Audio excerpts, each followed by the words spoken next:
Nora, what does it mean that they're taking Todd back to jail? It means Todd's going back to jail. Period. All the issues surrounding Tommy are separate. It's a good thing. At least Todd can't do anything about Tommy tonight.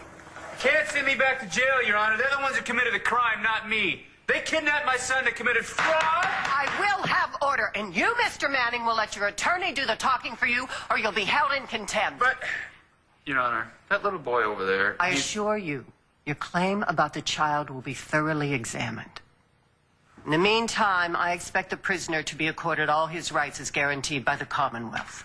Thank you, Your Honor. Your Honor, before I'm escorted back to my cell, I have one request.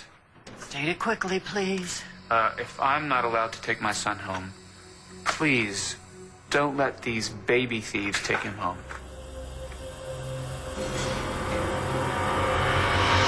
Your Honor, please don't let my son go home with these people. No, do not listen to this man, Your Honor. My husband and I, we have done nothing wrong. No, they just stole a kid. That's no big deal. We were deceived as well. We legally adopted Tommy. Until today, we had no idea who Tommy's biological father was, if it is even the truth. Your Honor, she's lying. They're all lying. The child will stay with neither Mr. Manning nor the McBains. That would be equitable. No! Your Honor, how is that equitable? He's a baby. He doesn't understand any of this. He will cry all night long. Why would you want to hurt him like that? Please, Your Honor, he's just a little boy.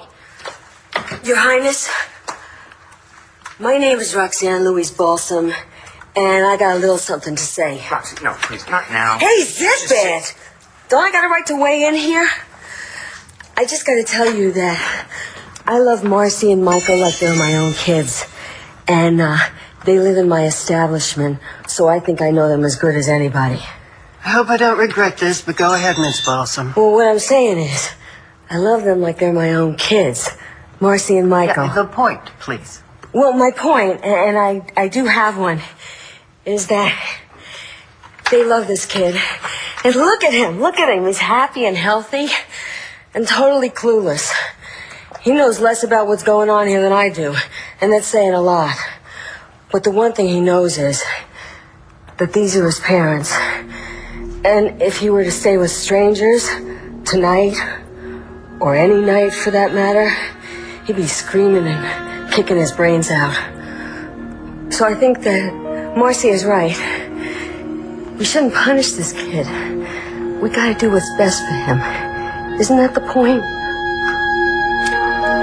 I appreciate your statement, Miss Balsom. You rock, Judge. Thank you, Miss Balsom. Hey. And had I been allowed to finish what I was saying before, you would have realized that I feel exactly as you do. That while it would be equitable to keep the child away from both sets of parents during this dispute, equitable for the adults, it would be disastrous for the child. And since, at this time, there are still issues that need to be explored, any action would be premature. Therefore, the child is going home with Dr. and Mrs. McBain. This court is adjourned. My baby, my pumpkin. Yes. So glad to be back with you. Well, thanks, Rox. Thank you from the bottom of my heart. Nora, son. Well, you're at Roxy. Come home with me, I promise.